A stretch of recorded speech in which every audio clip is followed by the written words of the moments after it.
bago sampahan si Senador Jinggoy ng kahit anong mga kaso, grab, plunder, kung ano-ano pa.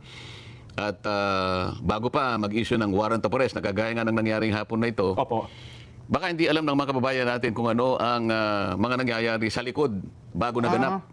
Ang natatandaan ko dyan, Sen, ako, nung nagkaroon po ng botohan kayo sa Senado at nakuha ng grupo po ninyong majority, doon, nung bandang hapon na yon, Sen, ay doon biglang naglabasan ng mga kaso nitong Senador Jinggoy Estrada na ang sabi niya ay maglalabas daw po ng warrant of arrest, may kinalaman sa kanyang plunder case nung kayo po na ang majority. Kasama niyo po sa majority. Napansin nyo rin yata Yes po, marami nakapuna. Hindi lamang si Senador Jinggoy, si Senador Joel, ganun din. Opo. At ngayon, mababasa mo, mukhang nasa preliminary investigation stage na yung kay Senador Cheese. Ayan, At opo. maging ako naman, alam na ninyo, di ba? Ay, opo. Pero pag-usapan muna natin yung kay Senador Jinggoy. Meron ho bang Kaya ako sinasabi na baka hindi alam, kailangan ipaalam natin sa mamamayan kung ano ang dinanas na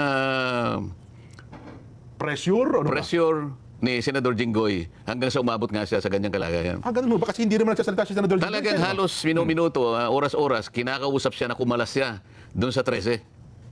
So, may tumatawag po sa kanya, may kumakausap, personal, telepono, ganun po. Lahat ginagawa. Sabi nila, Jinggoy, napakasimple lang ng problema mo. Okay. Wala ka ng kaso basta kumalas ka lang diyan sa 13. Takbo, ay mabigat. Ngayon, Pressure nga yan. nakita mo naman, ginagawa nila lahat. Ang magagawa nila, magpe-press con sila kung anong nilalabas sa social media. Kanya 3 araw lang yan, 1 week lang yan, makukuha namin uli yan. Opo. Di ba? Hindi lamang siya pine-pressure. Maski si Senator Joel, ganun din. Nako. Ako naman kasi, hindi na nila ako ma-pressure siguro. Kinasuhan nga ako. Nag-imbento sila ng kasong plunder maski sa akin. So, dapat mapansin ninyo, ang lahat ng ito'y ginagawa nila para wasakin nila yung 13. Ano ang magiging dahilan dyan? Ano ang magiging resulta niyan kapag nawasak yung 13? Eh di sila na uli. Ano ngayon ang mangyayari kapag sila na uli? Tatakpan na naman nila yung flood control investigation. Nako, na-blur Doon lang tayo napupunta rito eh. Doon lang tayo napupunta rito. So, ang lunduban ng lahat ng ito, Sen, usapin ng flood control kasi mukhang natatakot silang may mabulgar o mabuyangyang sa likod nitong flood control issue na ito, flood control scandal. Hindi mo ba nakikita? Parang doon nga po ang puntirya. Ayaw nila na magpatuloy yun.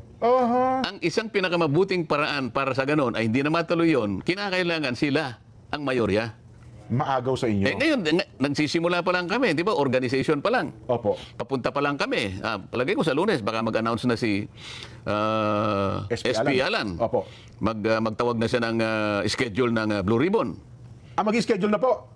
Baka Lunes mag-i-schedule siya. Ayan, naku. Kasi alam mo, kinakailangan niyang mag-schedule kasi hindi naman kagad nagagawa yun dahil sa kinakailangan naming masatisfy yung notice. 3 araw ang notice kasi, Jen. Tama po. Bago makapagpatawag. So, alimbawa, gusto niyang magpatawag ng Huwebes o ng Biyernes. Monday pa lang. Monday, ilabas na yung mga notices. At pagkatapos, ino-notify lahat yung inaakala niya na dapat ay maimbita at sila ngayon ang humarap sa pagkakataong ito sa pagpapatuloy ng investigasyon.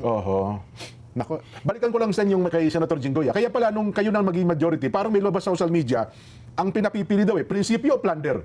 Ay, totoo yun. Nanindigan sa prinsipyo ata si Senator Jinggoy. Totoo yun. Alam mo, kaya ito gusto ko sabihin, hindi naman dahil sa kaibigan ko siya. No? Opo. Nakita ko rin naman yung pressure na ina-apply sa kanya. Kahit sino siguro, tao ka lang naman eh. Di ba? Lalong-lalo na kung alam mong wala ka namang kasalanan at plunder kagad ang ikakaso sa iyo. Alam mo naman, kahit ano pang pangangatwiran mo sa ilalim ng kanilang pagpo-prosecute na ito, wala kang kalaban-laban eh.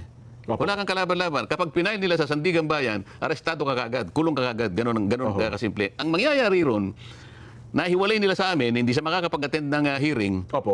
Yung mayorya, malulusaw nila. Yun ang kanilang pinupuntahan. Ngayon, pag-isipan po ninyo, kayong mga kababayang nakikinig. Talaga bang interesado sila na i-prosecute si Senador Jinggoy? O interesado lang silang maibalik yung mayorya sa kanila? Kasi kung talagang may kasalanan yung tao, ba't kinakailangan mong gipitin? Ba't kinakailangan siyang umalis?